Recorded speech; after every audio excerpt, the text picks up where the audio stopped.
Post-game report on the PPR Media Network for all things Pelicans. All right. For all things Pelicans, you're now tuned into the Pelican post-game report on the PRO Media Network. What's going on, family? Welcome to the Pelican post-game report.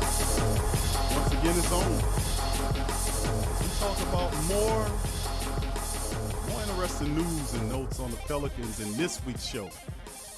And like as always, I'm Big Q chiming on the Pelican post-game report. We're going to bring our key contributor in the show today. DC, how you doing, fam? Doing pretty good, man. How you? Doing good myself, man. Good to hear from you.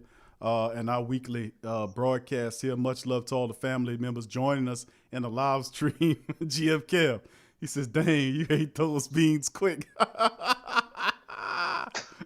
When you got work to do, Kev, you got to make a move, bro. But anyway, on this edition of the Pelican Post-Game Report, I'd like to thank all of our people for joining in. Much love to the family members. As we're going to break down the latest news and notes for this past week of action dealing with the Pelicans. And speaking about our young star, Brandon Ingram, he got that M.I.P, that Most Improved Player Award. We're going to break that down on the show today. We'll also talk about the fact that Jay Morant was able to take home the Rookie of the Year award. We'll talk about that. We'll give you a little insight on that. And, of course, DC will then come with some more information pertaining to Drew Holiday. We'll discuss that on today's show as well. So a lot to talk about and an update on the coaching search, just to throw some more information in about some of the coaches, just to go over them as well in this edition of the Pelican Post-Game Report. So without further ado, we're going to get into it. DC at the top of it, man. Let's talk Brandon Ingram, fam. Let's talk about Pelican superstar Brandon Ingram. Named MVP. He's the NBA's 2019-20 Most Improved Player. He received 42 first place votes from a panel of 100 media members and broadcasters. He narrowly edging out Miami Heat's big man Bam Adebayo for the award. Now Dallas also, they had their star Luka Doncic, who finished third. Number 2 overall pick in 2016 behind Philadelphia's Ben Simmons. Ingram averaged 23.8, you might as well say 24 points a game on 46, 39, 85 shooting splits, 6.1 on the rebounds, at 4.2 assists in there, and 34 minutes of action this season. His first with the Pelicans. He also debuted with the Western Conference All-Star team as a reserve. He was one of 7 players to average 24.6 rebounds and 4 assists. When one steal, joining Doncic, Giannis also was on there, James Harden, Russell Westbrook, LeBron James, and Kawhi Leonard. 22 years of age, he was traded from the Lakers along with Ball and Hart and 4 first-round draft picks for Anthony Davis last summer.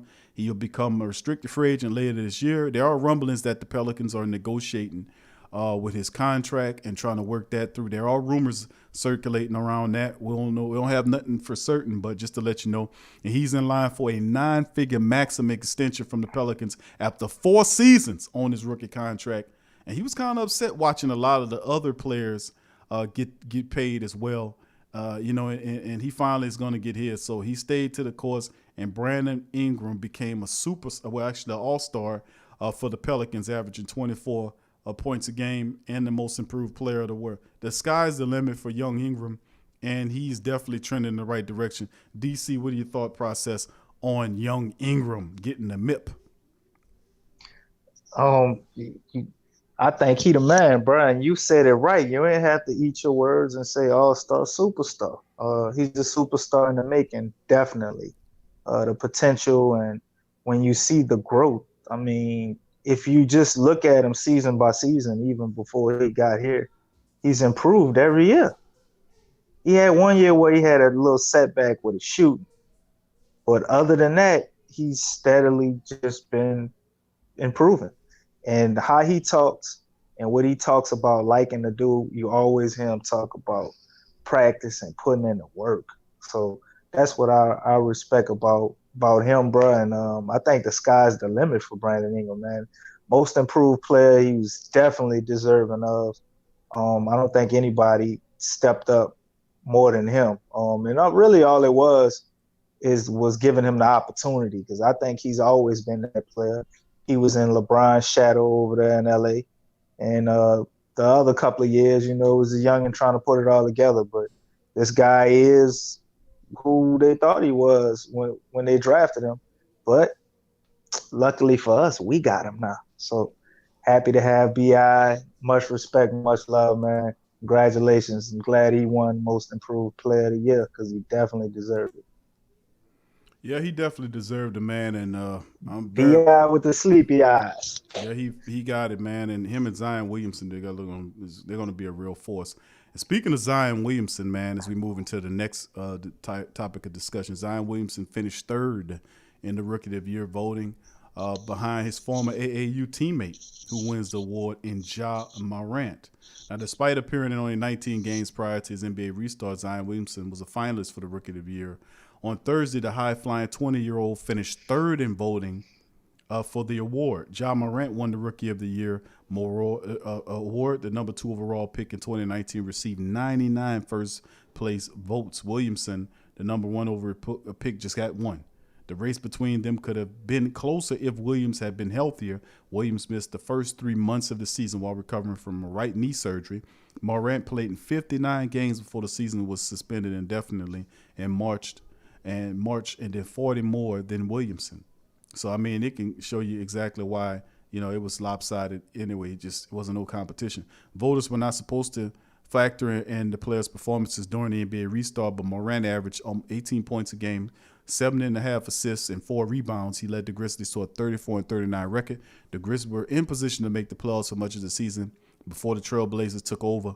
And then Williamson averaged about 22.5 on 58.3% shooting and 6.3 rebounds. He scored 20 more points in all but 5 of the games he played in. He reached the 30-point benchmark 3 times. Opponents had trouble stopping him inside, even though Williamson was coming off knee injury. In the preseason, he had surgery to repair that torn meniscus. And Morant and Williamson have a healthy respect from one another. In 2014, they played on the same AAU team before they were nationally known. Now, he's a former Carolina Hornets, were only players to earn first place votes in the Rookie of the Year race. Miami's Kendrick Nunn finished second in the race, and Memphis' Brandon Clark finished 4th in the race. Rookie of the Year. What do you think about Ja Morant, man, taking it up? He gets the Rookie of the Year despite Zion Williamson. Had Zion played a little bit more, but this just was not a good season in terms of injuries. And plus, when the restart came into the focus, they bubble wrapped him pretty much for the majority of those games, which is sad to say. What do you think about this? I think it's exactly what I thought would happen. Zion, obviously, let's be honest, if he'd have played the whole year, I think he'd have stole it from Ja Morant, but it'd have definitely still been close. Morant is an excellent player. I remember Griffin talking about this, and we talked about it, man. We wish we could have got both of them, got him and Zion, some type of way. But congratulations to Morant for winning it, and Zion gonna take that All-Star spot next year, though. So, I'm pretty sure he'll continue to improve, and it's just amazing that somebody can play 20-something games and even still be considered for the Rookie of the Year. Yeah, when has that ever happened? I mean, there was high expectations for him, bro. I mean, he was stellar when he played, though. High expectations, but there's never been anybody that played 20. I mean, high expectations all day, but if you don't live up to them, people don't care. Ain't nobody played 20 games, come back from an injury, and still got considered. I think for him to even be in a conversation is still a success or moral victory, whatever you want to call it. I know you hate moral victories, but it's a success that they even considered him and somebody even voted for him because he only played 20 games. Everybody else on that list played the majority of the season at least. And I think that's really the only thing that stopped Zion from winning it, man. And he's just scratching the surface. He didn't even have time to fully just drop his whole game out and unload his toolbox and show you what he really can do. Yeah, I mean, that's true, man. Zion Williamson, we should see more of him. Hopefully we'll see more of him in the upcoming season, man, than what we seen this past year, getting through those injuries and the surgeries. And, of course, the team was being really careful with him going out there. Of course, they got scared when he bumped knees with somebody, and and he had to, they set him down for a couple of days, what they call knee swelling, and I'm like, good grief, man. Big Q, do you think we are just overreacting, or could Zion have been maybe a little more hurt than they let on the whole year? It appears that that might be the case, being that how they treated him coming out after the indefinite stop. I mean, once the NBA called the halt, that was a long time for him to just be sitting there rehabbing, and then you come out of it, and then you're still giving them minute restrictions. That's just like, what the hell is that about? You know what I'm saying? So it's just, it's like they're just being extra cautious. Well, if that was the case, then you limit it to what, 20 minutes, 25 minutes. They went 15 minutes. Like, wow, what is that about? Let's be honest, bro. That was a big deal because it was Zion and because of what was at stake. But like, for instance, the Lakers are playing tonight, and Rondo's back from injury. Rondo ain't gonna play his usual minutes. You know what I'm saying? I know he's coming back from injury, but anybody that comes back, they're not gonna play their normal minutes. The thing I didn't like, and I guess that why I would say you're right, is this short burst bullshit. Like, so we're gonna play him in 3-minute burst. Like, what? What? Who came up with that? Who came up with that dumbass shit? Like, if you're gonna play him, play him. Let him. If he got it going, you got some minutes you want for him. Tailor him towards the important parts of the game, and let him play. That was my thing with that. But after hearing it so much, but when you really sit down and think about it, unless you're a certified superstars, these are the only guys where they kind of like break the mold with that. But most players, even the good players, when they first coming back while there was injury or just not being with the team for a while, they usually have restricted minutes for the first couple of games. I mean, that's kind of a fact. But I think it was overblown, overreported, and over-commented on, especially by our organization, and it just made the whole thing crazy and made us look stupid with the 3-minute burst bullshit. Yeah, I don't get that either, DC. That was a complete moronic, ridiculous way to handle the situation. Almost like the man was made of some type of fine porcelain or something. I mean, it's fine like china, man. Yeah, I mean, absolutely ridiculous, man, how they handled it. And I really didn't like it, to keep it real with you. I didn't like how they handled it. Big ups to the family members joining us in the live stream. Unique View, GM Kev, John Thompson, Brandon Cormier, and the rest of the fam. Thank you all for joining us at Pelican Postgame Report. We won't hold you too late. We're going to talk some Pelicans here before we hit the break. We got a break coming up momentarily, so we're going to talk about moving next. DC, you wanted to talk about Drew Holiday. What you was making mention of some stories pertaining to Drew Holiday's and how the rest of the league and reporters are seeing him. There's actually a little bit of steam created by Andre Iguodala, an old teammate of Drew Holiday. I'm sure everybody knows who he is. Champion with the Warriors and on that team with AI, and currently with the Miami Heat right now. He went on a podcast and he talked about the player that, kind of shook Steph Curry up the most, who's probably arguably the best point guard in the game right now. He's injured, so he didn't have that on display to this year. All right, but, DC, hold that. We about to hit the break, my friend. Just hold that. We'll pick up where you left off at the other side of the break. But that's real interesting. We'll finish DC's point about Drew Holiday. We'll also cover 10 candidates for the Pelicans job on the other side of the break. Stick with us. You listen to the Pelican Post-Game Report. Hit the subscribe button, hit the like button. Thank you. We'll be back.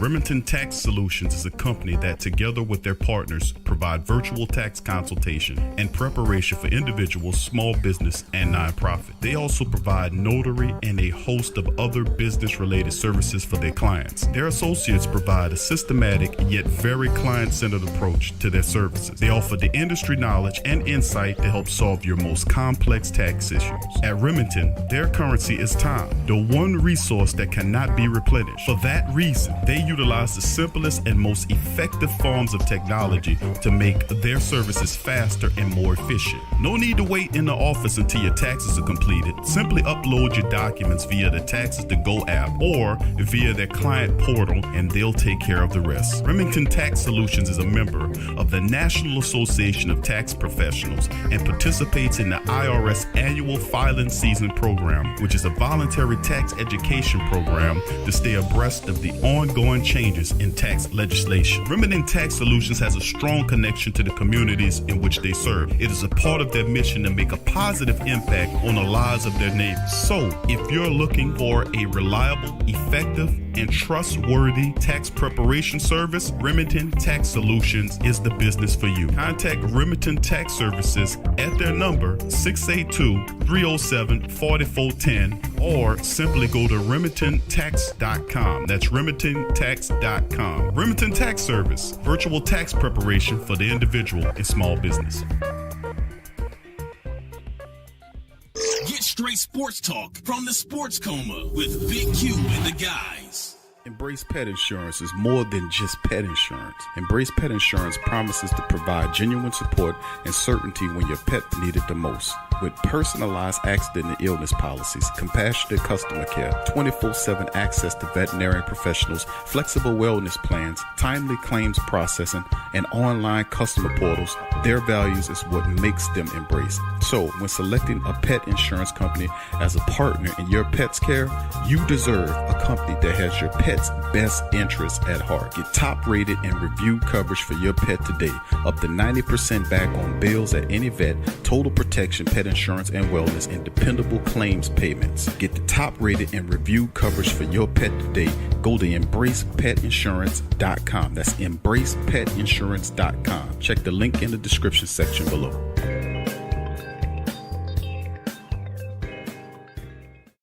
Get all the latest news and updates from your New Orleans Pelicans at the Pelicans View, the new and official Pelicans Daily Journal, covering everything Pelicans. Attention, everyone. Get breakdown on games, free agent signings, and potential moves. Unbiased opinions and straight up facts with statistical analysis from G Balance. Go to www.thesportsdaily.com/Pelicans-I-View. Are you a boxing fan? Check out Ring Kings Boxing only on the PRO Media Network. Do you need a domain name? How about a host for your website that can work with WordPress? Try Namecheap.com. They make registering, hosting, and managing domain names for yourself or others easy and affordable because the internet needs people. Namecheap is an ICANN accredited domain register and technology company founded in 2000. It's one of the fastest growing American companies according to the 2018 Inc. 5000, celebrating nearly 2 decades of providing unparalleled levels of service, security, and support. Namecheap has been steadfast in customer satisfaction with over 10 million domains under management. Namecheap is among the top domain registrars and web providers in the world. They offer a full selection of popular and unique domains along with fully featured hosting packages, SSL security certificates, WhoisGuard privacy protections, and more, all at the lowest prices in the industry. So if you need a domain name or hosting or anything else, think Namecheap.com. That's right, Namecheap.com. Check the description section below for link.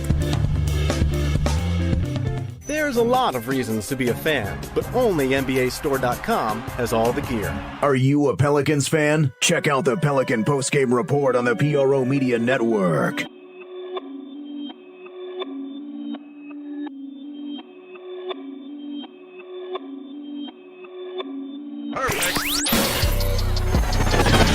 You're listening to the Pelicans postgame report on the PRO Media Network for all things Pelicans.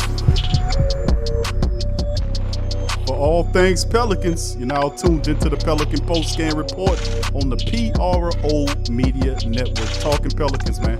On this side, we'll pick up where DC left off with his Drew Holiday talking what they're saying about him. We'll also we'll get into the coaching search and give you 10 possible coaches that the Pelicans could be looking at for the head coaching job, man. It's going to be interesting to see. And what particularly, a good question from Iceman, big ups to the Iceman as well. What does that extension from Brandon Ingram, what would that look like? We'll cover that on this side of the break as well. DC, please finish where you left off, my friend. Well, yeah, Iggy was talking about Drew Holiday and guarding Steph Curry and how that was probably his toughest matchup. And I'm guessing by that being his teammate, he must have verbally, kind of said that a lot. And he also said Drew Holiday should have at least three defensive player of the years. And I find it interesting that he's never even been a candidate.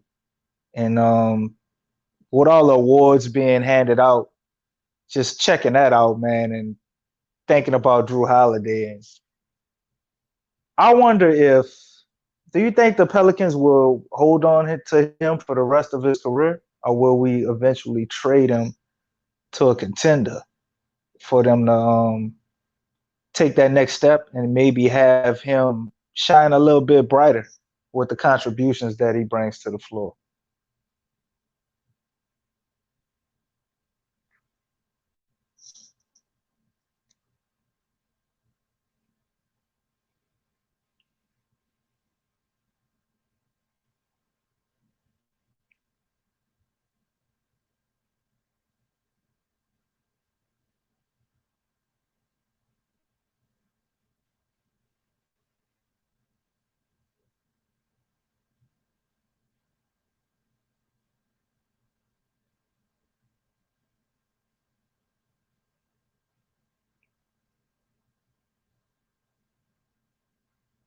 Yeah.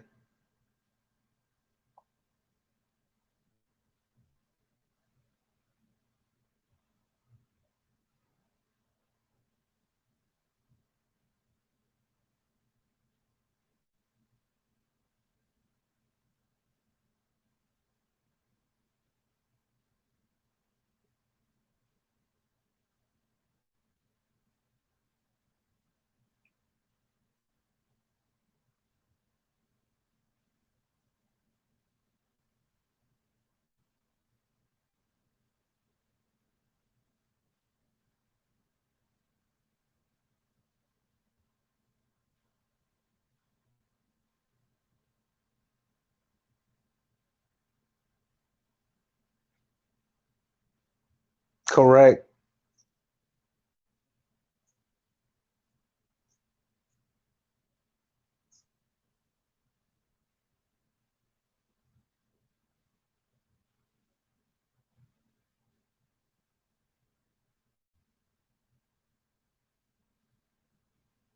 Right. It's definitely not his fault of the defense being an issue, man. But I thought it would be interesting to point out, and just what I hear from a lot of fans a lot of times, dude, people in the league talking about he's the most underrated player. I think sometimes in the Pelican Nation, especially when we're losing and he's having some of those turnovers, people really get frustrated really quickly with Drew Holiday. But the more I went back, looked at the season, actually watched some old games, we wouldn't even have been winners at all without him, or at least a player of his caliber. Like, the dude does so many things that helps you win a game outside of hitting 3-point shots and scoring points. He does a lot. And the turnovers, I think, can be greatly minimized if we just have a real floor general, or if we keep Lonzo and he continues to grow and actually take command over the team and running the offense fully, right, instead of not just sometimes, that back and forth thing him and Drew do.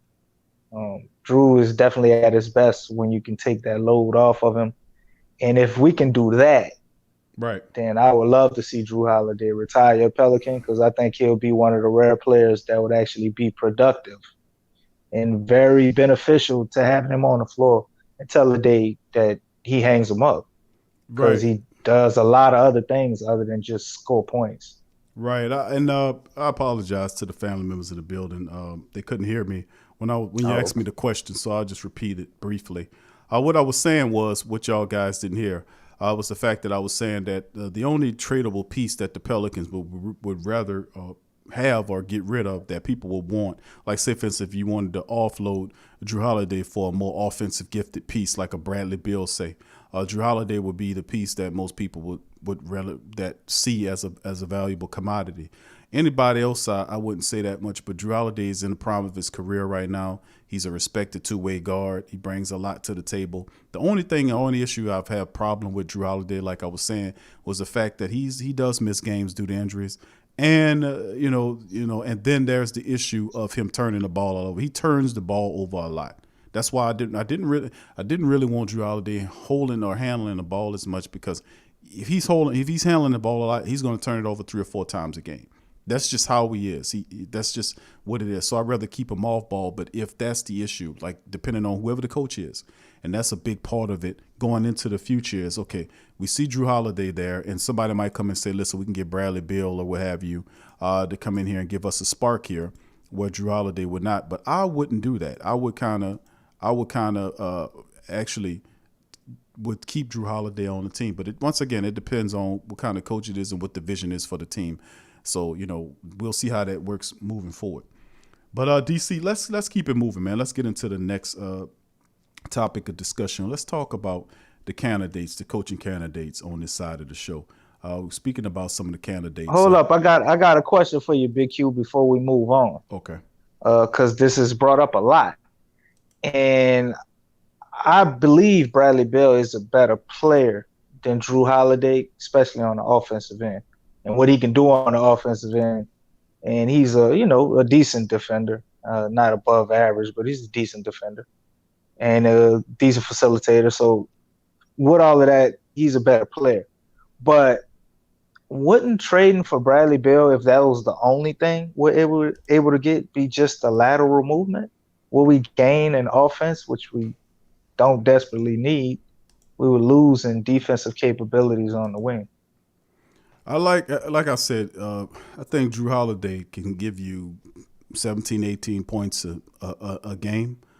So, I mean, his offense is not it's not like he's missing, like he's just totally a defensive player. I think Brad, the thing about Beal is the fact that he's offensively explosive.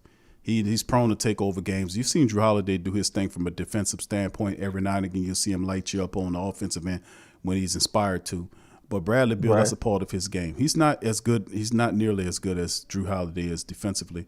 So offensively, I think that's that component that you look at. That I don't know if I could say Bradley Beal's like that complement player, like you'll see like a C.J. McCullough who can shoot the ball at a high clip. It'll slow down Brandon Ingram. His game and Brandon Ingram's game is a little too similar to me. Unless he's going to turn into a Klay Thompson. Right.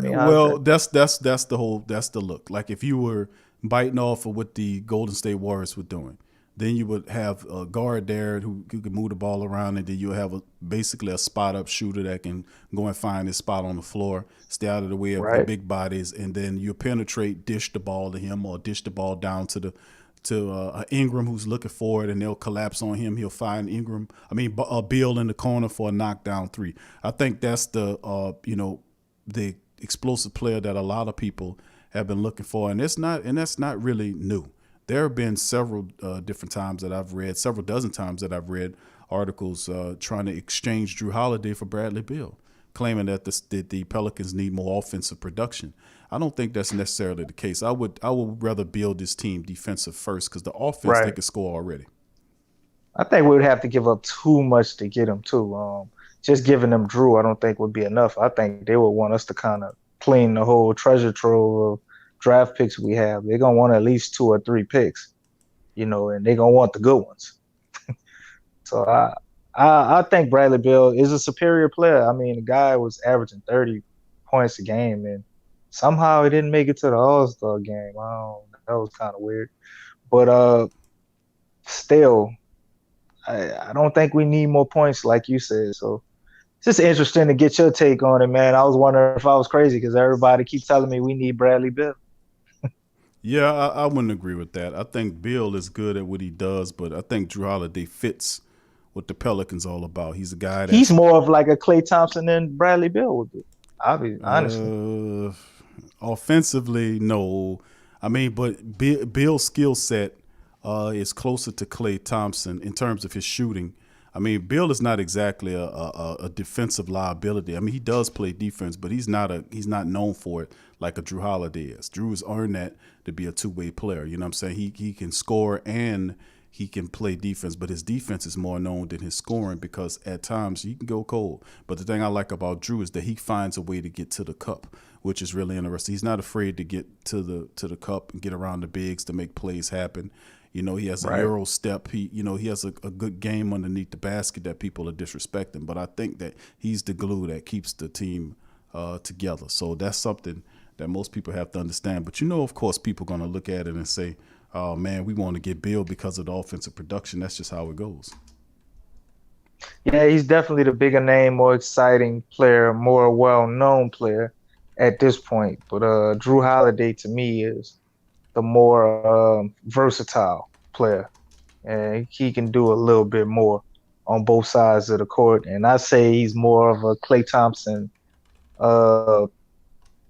than Bill to me because of the defense. Klay Thompson was very crucial in the way they play defense, man. A lot of that wouldn't happen. Steph Curry for years was a straight liability on defense, but they were able to overcome due to the excellent defense of Klay Thompson. And nobody really talks about that with his game. Opposite of Drew Holiday, nobody really talks about his offensive game. They only talk about his defense. But he can knock down the three, wide open threes. The ones in transition, he's definitely not the shooter Klay Thompson is. He's improved that step back three. I noticed that last year. He used to miss them all the time. He started hitting them money, so maybe that'll contribute to the rest of his game, and he'll make my my projection look even more accurate. But I definitely think if we're serious about winning, with the way everything is constructed, we keep Drew Holiday, and hopefully he gives us a team-friendly deal at a little bit better rate than what we would pay somebody else if we were to go to pull off a trade for a mega player. Yeah, like I said, that all depends, man. It depends entirely on what you're looking at, man. I mean, who's going to be the coach? There's so many other factors that's involved in this, and whether or not, what the direction, what is the direction of the team that the coach and the GM and the VP decided where they want to go. It's so many different variables here without the coach here to find out how his system would look or what have you. If you have a run and shoot guy who wants to have three shooters on it depends on who they get. So it's hard to even much answer that, But let's move into our next discussion here. Let's look at some of the rankings of some of these coaching candidates that the Pelicans could possibly look at. Let's start with number 10. We got 10 coaches. We're going to run through the Pelican chat, and we're going to find out what these guys think. DC, of course, we're going to start with you and tell you what you think about some of these guys. Let's start off with number 10, New Orleans Pelican candidate. Number 10, Nate McMillan. We talked about Nate McMillan, the recently fired head coach from the Indiana Pacers. He's someone that that a lot of people talked about, and he's a strong coach. His son used to coach with the Pelicans, but Nate McMillan's a former player who had a lot of success. He's well respected, strong on the defensive end with his schemes and whatnot. But he's had some efficiency offenses and past problems with offenses in the past. But he's a candidate. What do you think about Nate McMillan, man? He's one of those player coaches that know how to talk to the players. He's not too old. He's a defensive first-minded person that knows how to get things done on the offensive end. How's Nate McMillan in your thought process as a coaching candidate? That was one of my guys out of the three. I remember last show we picked three coaches that we rolled with. Nate McMillan was one of my guys, man. I think he's excellent. Everywhere he's been, he developed players. That was the number one thing for me. You definitely want a coach that can help excel your young talent and not come in with the championship mindset just for them to go and win now. And that's kind of what I think Tyronn Lue is. I know we're probably going to get to him somewhere on this list. But Nate McMillan, I think, would be an excellent choice. He does great with guards, too. Matter of fact, Drew Holiday's brother, off the bench, he had him playing excellent. You know what I'm saying? As well as Bogdanovich over there excelled his game from what he was with the Bucks. Victor Oladipo went from the Thunder over there and turned into an all-star. It's a long track record of Nate McMillan doing this. People forget that he was with the Blazers too before he went over there. That's right, with Dame Lillard. And guess who else? CJ McCullough. Uh, Nate McMillan has a track record of being a winner. He wins some games in the playoffs, but his thing is not really getting far in the playoffs. And I think he would be a good coach, but I wouldn't give him a long contract because of that. I mean, he may be another guy where it's a transition, a step up from Alvin Gentry, and moving on to the upper at the line, you might have to hire somebody else, or he could excel and finally get an eye opener with being let go by Indiana, which was very weird after the way they performed. Yeah, I was surprised by that cut, by them releasing McMillan. I thought, based on everything they had went through, I thought he deserved an opportunity to remain. They felt like it's time to make a change. But McMillan, it's a guy that knows basketball, no doubt about it, man. But he has some of his deficiencies in the playoffs that ultimately served to hurt the team moving forward. But I like Nate McMillan. I wouldn't say I would say he's better than Alvin Gentry because he teaches the defense and offensive side. But his offensive potential, it does need a little work. But it's not. But I still think he's a balanced coach. All right, let's move on to our next coaching candidate. Number 9, this is Dave Yeager, former Memphis and Sacramento Kings coach Dave Yeager. What is your thought process on Yeager? He's a young, another head first, another coach that has a defense. He's pretty, what's the word that describes you? Intense. You know, he's energetic, he's intense. He's a much younger coach than some of these other guys. And in recent history, he took on the grind, and he did really well there, enough to earn him a job with Sacramento. And I think they did Dave Yeager wrong when he was in Sacramento. Didn't give him enough time, in my opinion, to help build that Sacramento team up. But that had Divac running the operation, and that was a joke. But what do you think about Dave Yeager? Divac's a man of his word, though. At least he stepped down. He said he would. And Peja Stojakovic, which was his buddy from his country. He was the assistant GM when Vlade stepped down. So did Peja. What's your thought process on Dave Yeager? I think Dave Yeager is he's a good coach. I mean, he's not the exciting pick. I'm not sure I want the whole grit and grind, but then you look at what he did in Sacramento, and it's like, okay, well, he had an up-tempo offense over there, and they were playing with his defensive scheme, I would imagine, as well. And I think Sacramento probably was a better team last year with him than they were this year. So he definitely would be a good coach. I'm just not sure if, again, I could win a championship with him. Plus, it's pretty much like the same thing with Nate McMillan. He's shown that he can develop players, at least in Sacramento. Devontae Fox took the leap. Buddy Hield did a lot better with them than he did with us. Marvin Bagley actually was looking pretty good when he wasn't hurt. So he's shown that whatever he's doing, he can definitely excel with a young team. But there's just the long-term effects of that and how that would mesh with the Pelicans and what we're building here. He had a slow it down type style, and he was transitioning to a mix it up and moving more to the modern NBA style. But, it was 31 wins. It's pretty much the same as Alvin Gentry got. So I don't know how much better he would have looked here. Not crazy about him, but if the Pelicans did sign him, I wouldn't be overly upset. Yeah, I wouldn't be upset about Dave Yeager signing either. He brings that defensive issue. He solves that. He teaches that that's defense true. off of offense stuff, and that's the same thing like Imani Williams would preach, that we get our offense off our defense. And I think that's something that will lend well to what the Pelicans bring.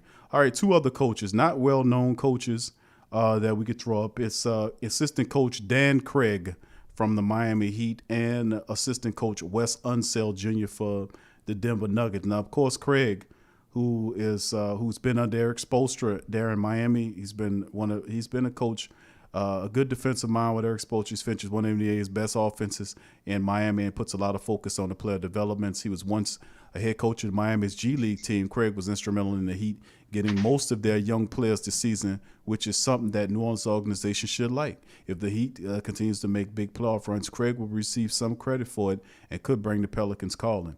Another interesting coach is Wes Unseld Jr., who's son of the former great Wes Unseld.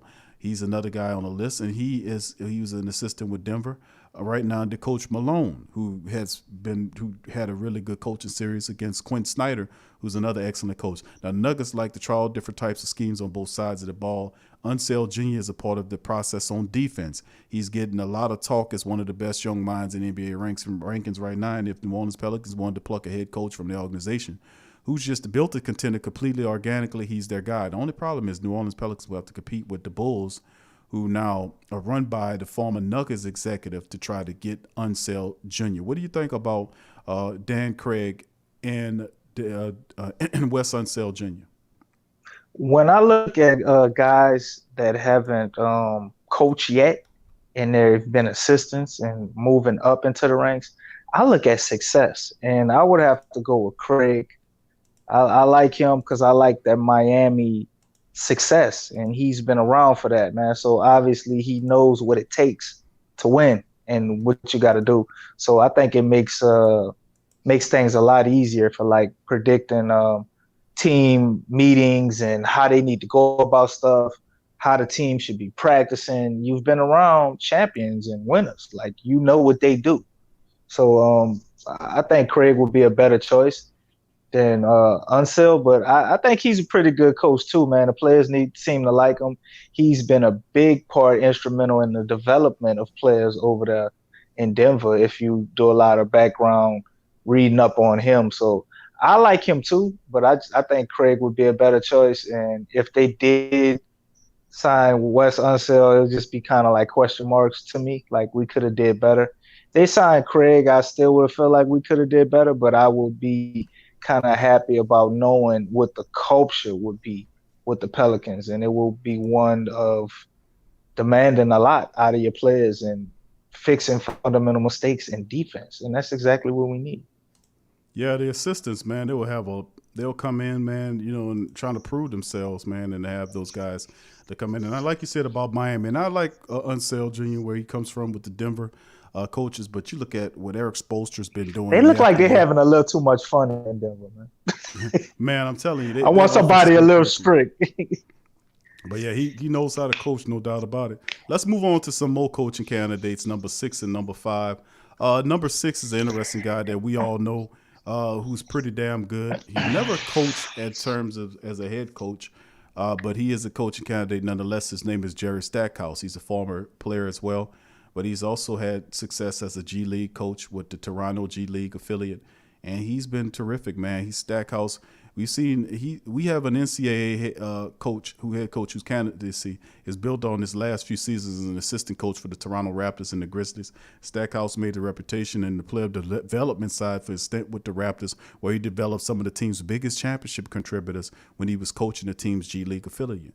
A coach who's a former player as well, Stackhouse could be the best player development specialist on this list and could earn his serious consideration if he opts to leave for Vanderbilt after only one season. So that's something else to talk about. And then another candidate as well between those two is San Antonio Spurs assistant Becky Hammonds.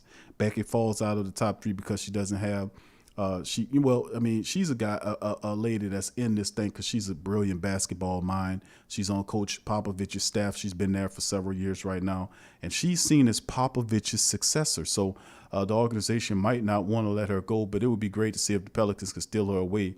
If they have. Now, Hammond shows great intuition for the sidelines, can be a vocal leader and teacher for the young roster as well. And then the question is, will the guys listen to Becky Hammond? Let me tell you something. If you watch how she coaches, she has the respect of those San Antonio basketball players. She commands the huddle. She knows what she's doing.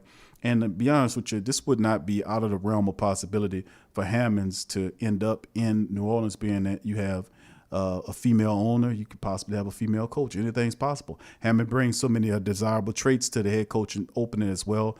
So it wouldn't mind if the Pelicans front office would be looking her way. Interesting is whether or not the Spurs were willing to let her go. They really see her as the successor behind Popovich. Thoughts on both Becky Hammonds and Coach Jerry Stackhouse?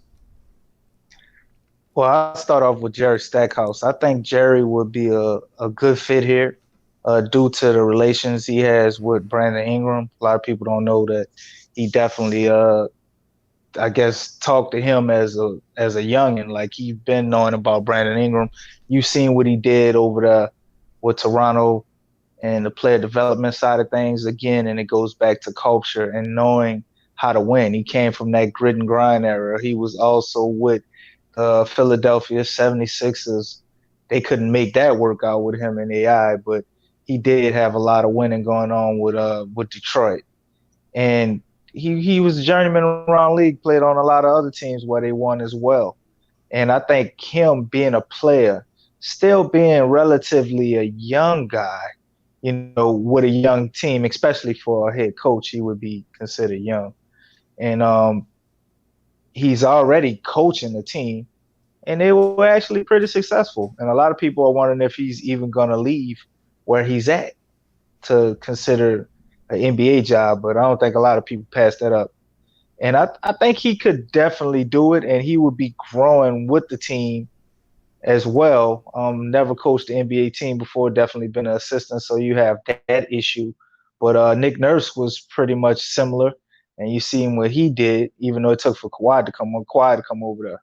So I think Jerry Stackhouse would definitely be a fit, and we definitely could win with him. But again, a lot of these guys, it's like, can you win a championship? And that's the question mark with most of the coaches on this list.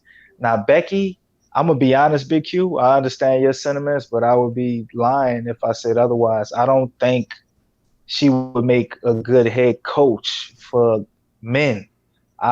Being an assistant and being a head coach, to me, is different. I think it could start off well and it could have stretches where it goes well, especially if she's an excellent basketball mind, which she is. But when you're talking about commanding attention and just discipline, and I don't think grown men will particularly take well to that coming from a lady. Maybe I'm wrong. You could say I'm living in the olden times, but that's just how I see it. We've yet to have a championship woman head coach, but obviously they haven't had a lot of opportunities. But this will actually have to be a mutual decision on the players on the team to actually buy into what she's selling, which I think in the beginning guys could. When times get tough and you kind of digging in and that testosterone is ramped up, I'm not sure everybody can handle that or just taking orders from a woman, to be honest, in this realm. But obviously, if she's great at what she does and what she does works, you would have to consider it. So I would definitely take Jerry Stackhouse over Becky for those reasons that I stated. Well, Stackhouse has a greater resume in that not saying that she played some ball too, but Stackhouse, he was on another level with many. I would say that against most people, period. But other coaches on this list that I would talk about. Now, this article's coming from Pelican The Brief. This is some of the people that we marching down. Of course, our favorites are guys like Mark Jackson. We want guys that have been that knows what it takes, not only just player development, but also building an organization from the grassroots. How Jackson was able to take Golden State and create the foundation for success, which they stand on currently today. And that can't be understated. Looking at some of these other coaches, let's go down the rest of this list and see what you think about it. Here's some more coaching candidates. We mentioned Darvin Ham. Now, I remember Darvin Ham from his player days. He was mostly a goonish player. He could hit the three every now and again, a physical player. Yeah, he's mostly a goon player. Mostly a role player during the duration of his professional playing career. Played for damn near every team in the NBA. So, I mean, he's a guy that a lot of people like. He's a Milwaukee Bucks assistant. And he's mentioned in conversation about becoming a head coach as far as Chicago is concerned. Chicago likes him a lot. And he's high on their list. And on top of that, there's been a connection between Ham and New Orleans, signaling that the team is going in a different direction. The reason it's still high is that Ham is from the Mike Budenholzer coaching tree and spent time waiting for his opportunity to be a head coach. But Budenholzer's assistance so far has gone on to build impressive programs, which is giving the opportunity for the NBA coaches. And that is something that will be interesting to see play out in the Pelicans' role. Now, Darvin Ham is somebody a lot of people talking about. And then also there is Kenny Atkinson. I've mentioned Kenny Atkinson. Right now, the Chicago Bulls are going after Kenny Atkinson real high. They like him a lot. And he's a guy that I really like a lot. I like Atkinson. He's not a lot of people don't know who this man is, but he knows basketball. Atkinson is simply he's good at the development side of it. He has an advantage of his own after working closely with the Pelicans general manager Trajan Langdon during his time in Brooklyn. So that's a connection there people need to be aware of about Kenny Atkinson, that Trajan Langdon is here and he could be looking at him. And as I said again, Atkinson is a great coach. If the New Orleans Pelicans hire them, then Kyrie Irving is owed an edible arrangement for his services. A diverse offensive scheme and a history of player development combined with his organizational ties, Atkinson could be a prime candidate. What do you think about both of these two candidates, in Darvin Ham and Atkinson? Which one you like more? I think they're both two good candidates. You stated about Darvin Ham he's coming from Budenholzer, who has a lot of guys in the league with success as coaches. So he's the longest tenured assistant that he's had. So he would be the last good apple to fall off that tree, so to speak. Because after looking at what's going on right now, I don't know, man. Milwaukee's down 0-3 to Miami, and they the number 1 seed. So stuff ain't looking good over there. But Darvin Ham is definitely a part of them being the number 1 seed. Big piece in their success, and he's been around the whole time for the whole Giannis era and had a lot to do with the way Giannis is playing. So I definitely would like that. But Kenny Atkinson's, man, after looking at his resume and just he coached overseas, he coached in the G League. You seen what he did with Brooklyn, KD and Durant. He reminds me a lot of Quinn Snyder. I mean, the same method. I mean, the same thing. Quinn Snyder. These guys played their bones, man. They came up from the very bottom to the top. They earned their way up. So that's why I like Axe. That's this guy's coach, man. A lot of people don't know that, though. He got Brooklyn in the playoffs, man, and people don't realize, like, Kyrie Irving barely played this year. You know, KD was out. You know what I'm saying? He did that. He had a less talented team than other people in the East. Let's be honest. And he got him in there, man. And I was like, okay, well, yeah, it's the East. They made it. Well, guess what? Them guys was playing hard. You know what I'm saying? And it wasn't his fault that he got let go. You know what I'm saying? But he obviously set all of that up, and they kept it going. But I didn't see the big deal, like, why they fired him, man. I mean, you got both of your superstars hurt and not playing. And even before that, he had them guys balling, you know, last year when they had D'Lo. And you're right. It does look a lot like what Quinn Snyder does over there, but he has a lot. It's a faster tempo to me, what goes on with Brooklyn than what goes on with the Jazz. So, and he has his Rudy Gobert and Jared Allen over there, but they still play faster. They look more modern. Those guys play hard. And we did get Brooklyn a couple of times, but they came back and avenged themselves playing against us. They gonna give you their all, man, and that's a representation of their coach.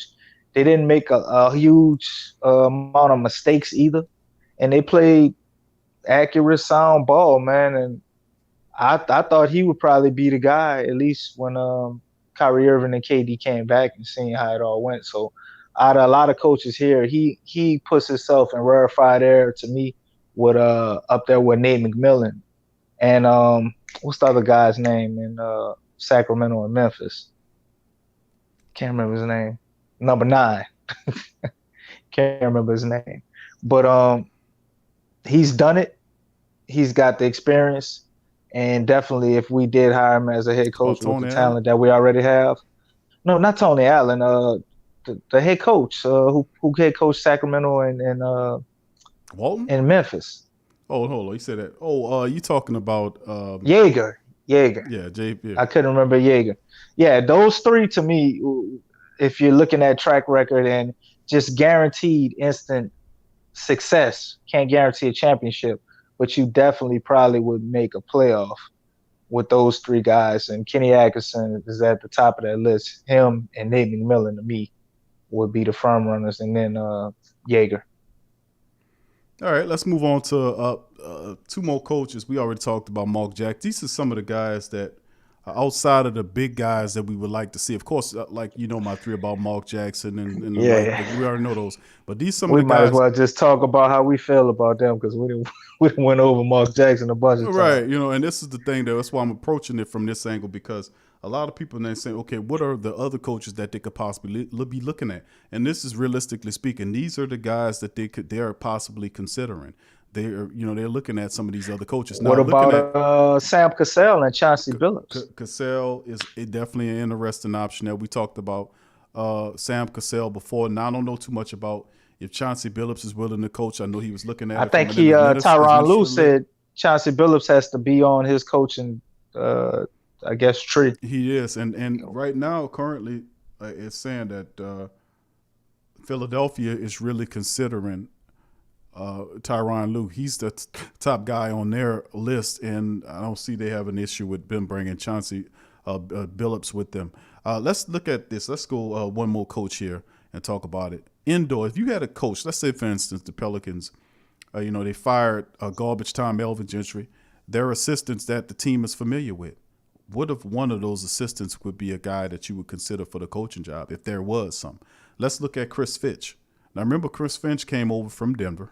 He had his time there, and they love Chris Finch. His path was similar to Nick Nurse, as many members of the organization view Finch as a coaching genius. And the Pelicans, could he be a guy that they could consider? He's still an enigma, though. Remember, he was a guy that do teach defensive first principles. He was summoned here as a guy to solve the Anthony Davis, DeMarcus Cousins issue with them playing together. I think he did that too. And he did that excellently. Did an excellent job at it. So Chris Finch, could he be? What you think about Chris Finch as a possible candidate? I like Chris Finch for familiarity. I think though having him would have these guys comfortable on the court, and not having to start over with a new system. Him being able to implement or put his fingerprint on the whole team, and maybe that was what was missing. Obviously, the offense, we didn't have a problem with. Elvin Gentry was also a good offensive mind, and along with him, it was no problem. But defensively, man, we just couldn't figure it out. And is that because Chris Finch maybe wasn't allowed to put his suggestions in and fully put his stamp on that side of the ball because we had Bezadelic as the defensive assistant, and that would be my thing with Finch. I think it would be great to see him finally get that shot, go ahead and put it together with the Pelicans. But at the same time, would we really improve, or would it be more of the same? But he's probably the leading candidate because he's the guy right there. And I'm pretty sure they're going to interview him first whenever we do our interviews. And his history of what he did as well, he coached overseas in the G League, just like Quinn Snyder and Atkinson. Just like Quinn Snyder, Atkinson, Nick Nurse did the same thing. I think not overseas though. I don't think. No, but they came up like Spoelstra did. Right, they got it out the mud, coordinator. Man. Right, got it out the mud. Right. Brad Stevens. No, he came from college, right? Gonzaga, right.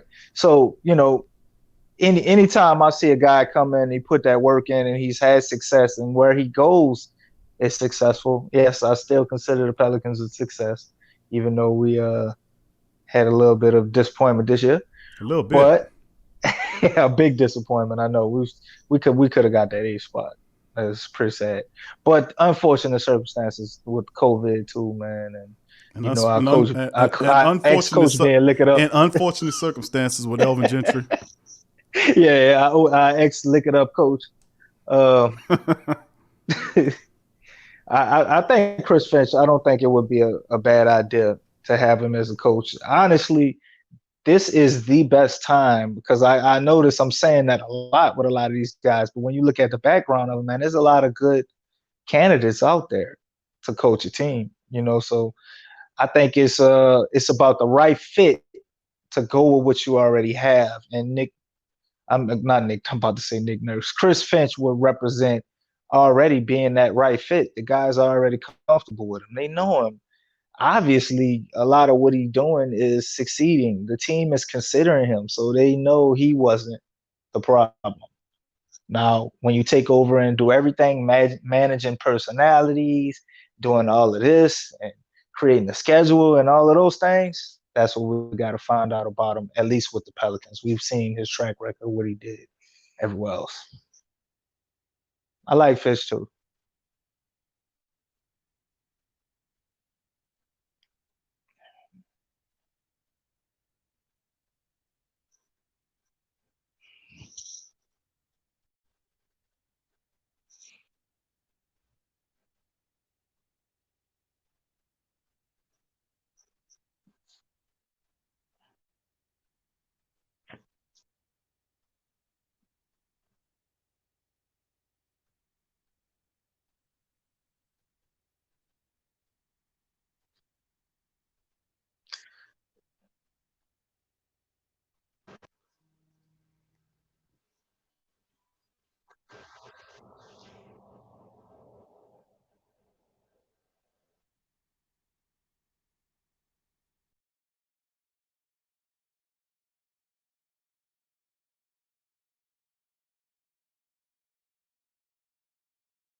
There are several coaches that's available out there, man. To keep it honest with you and to keep it real with you about the Pelicans situation, man, that's out there. So Mark Jackson is a great call. I think he'll be an excellent coach, being that he was a guy that most of the people were interested in. I would love to have Mark Jackson down here. It'll be a damn shame if the Pelicans didn't actually, go in and interview Mark Jackson. And yes, he wants to coach.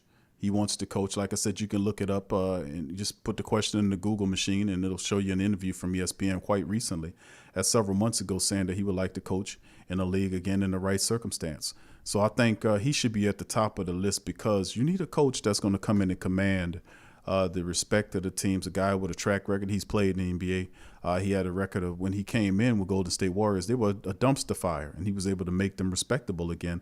And I don't think we were nearly as terrible and trash and garbage as Golden State was when Mark Jackson first appeared on the scene there. I think our issues are not because of talent. I think our issues is because of coaching. So it's a lot different.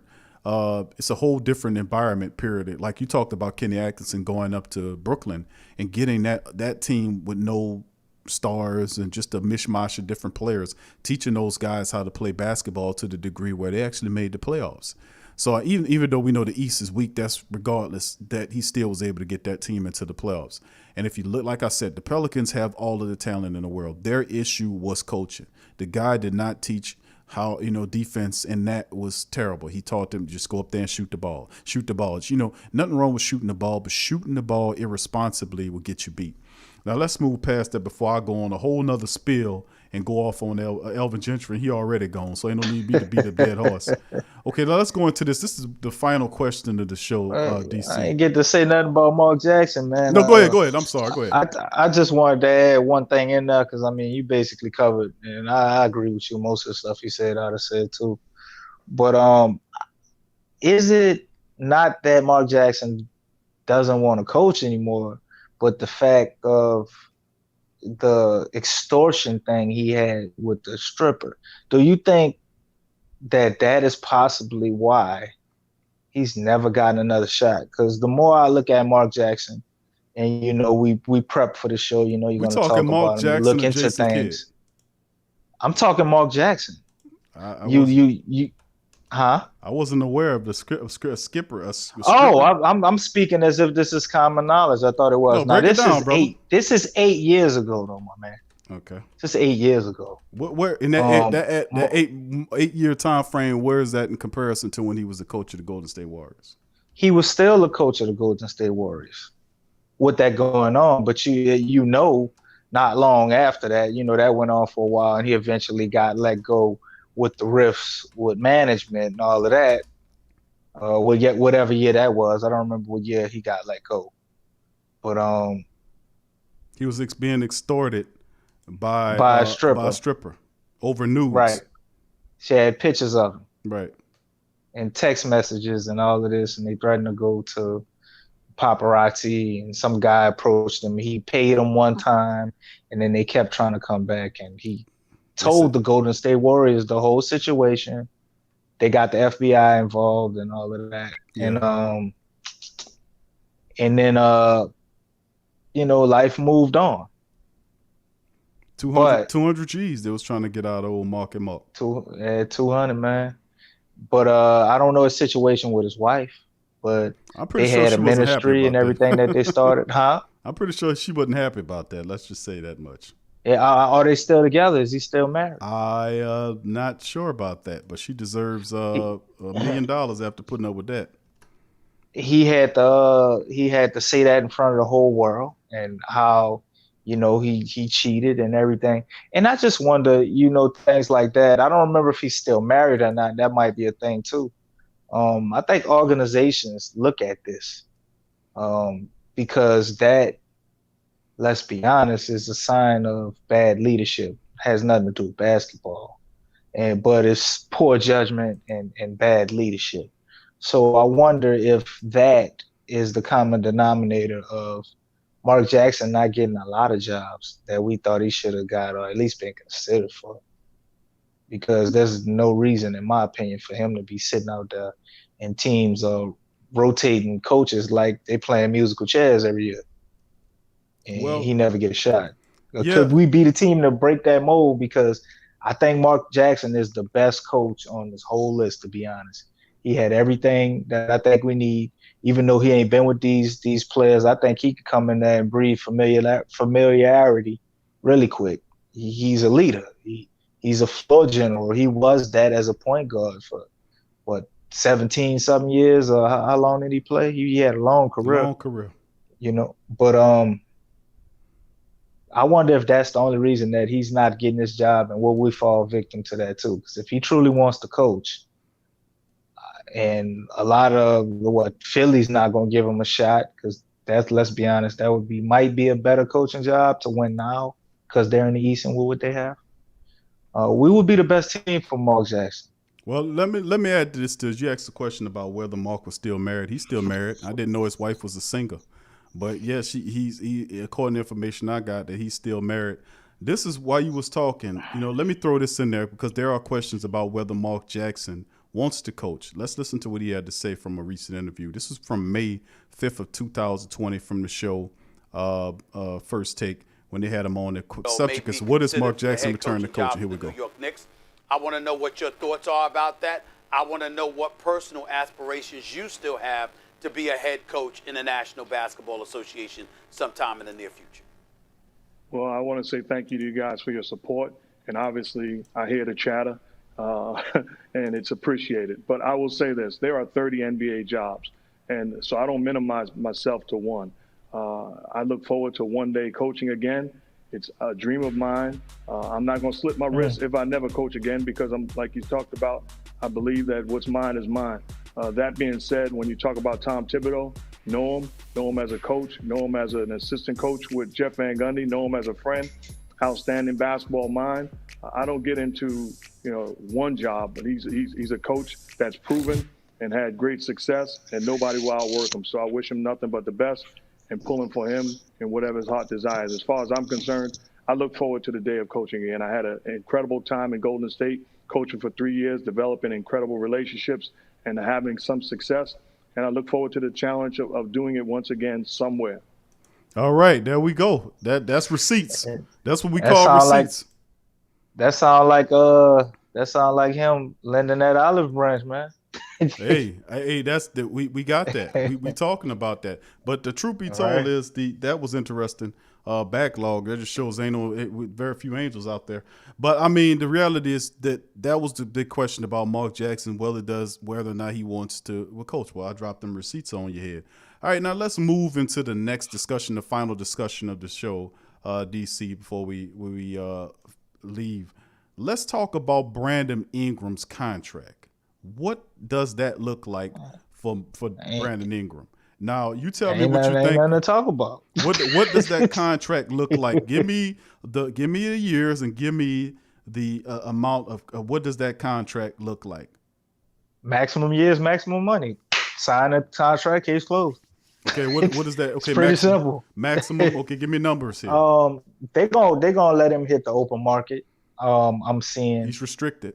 So right, he's gonna be restricted. So somebody's gonna give him an offer.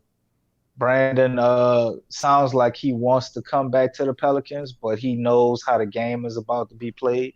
And to get him his maximum amount of money, somebody else has to make him an offer. I think he knows that, which is why he's wording things the way he's wording it, as the Pelicans being his top choice, and he'll definitely consider them. I think we possibly let him test the market because of the COVID thing and people not sure how everything's going to play out. But I see him getting maybe about $155 to $160 million for 5 years. Yep.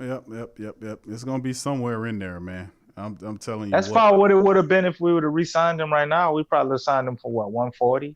We could have got him to sign that during the season. Yep. Maybe 135. Right. It's gonna be something like that, man. No doubt about it, man. 4 years, 5 years it could be anywhere between. I say it's gonna be north of 100 million, man. So 100 to, I say my guess would be anywhere between 135 to 145, something like that. If they're fortunate, they can go north of 150, to be honest with you, depending on what the team. But the Pelicans are playing it smart. They're going to let somebody else try to offer them the money, and then they're going to see if they want to match it. And that's not a bad stratagem, to be honest with you. That's not a bad strategy to take. That old VP. I think it would be a horrible strategy last year. Yeah, of course. But you coming into what's going on this upcoming year, and there's all kind of unknown variables. That's not a bad strategy, but that old slippery VP of yours there, DC. Yours too, my brother. Don't just put it all on me like I hired him. But that's what he does, man. And I think Brandon Ingram would be happy as long as he gets Tatum, Jaylen Brown type money.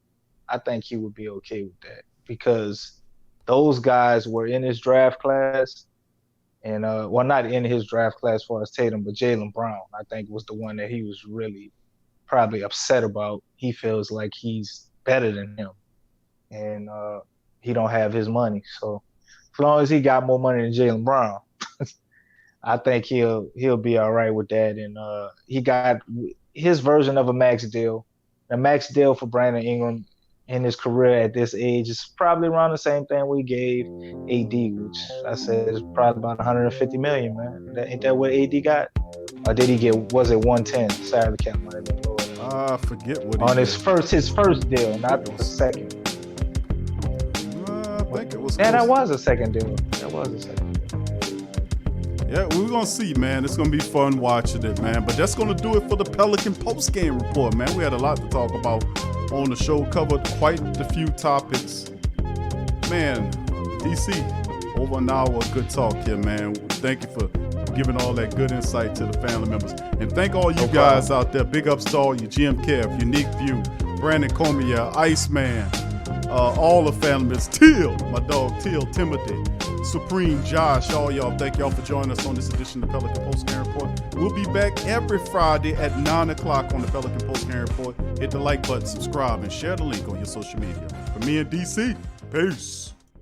Are you a Pelicans fan? Check out the Pelican Post-Game Report on the PRO Media Network. The Kleins family has been getting people to go nuts for old nuts since 1995. As legends have it, a number of the client's friends who heard the idea said you can go nuts trying to name a store like that. In the excitement, the clients thought their friends said "Oh Nuts" instead of "Go Nuts" and proceeded to throw caution to the wind. Oh Nuts has over 2,000 items, bulk and wholesale prices of a whole lot of your favorite fruits, nuts, and confections, a selection of gift baskets for any budget, any occasion, and provides one of the best and impressively rated shopping experiences on the web. Fact is, between their selection, service, speed, or their online presence in the virtual mirror retail experience, they have developed an enviable client base that's comprised of personal and professional customers who count on their remarkable range of gift baskets. Think of gift basket, think about Oh Nuts. Check them out, ohnuts.com. Check the link in the description section below.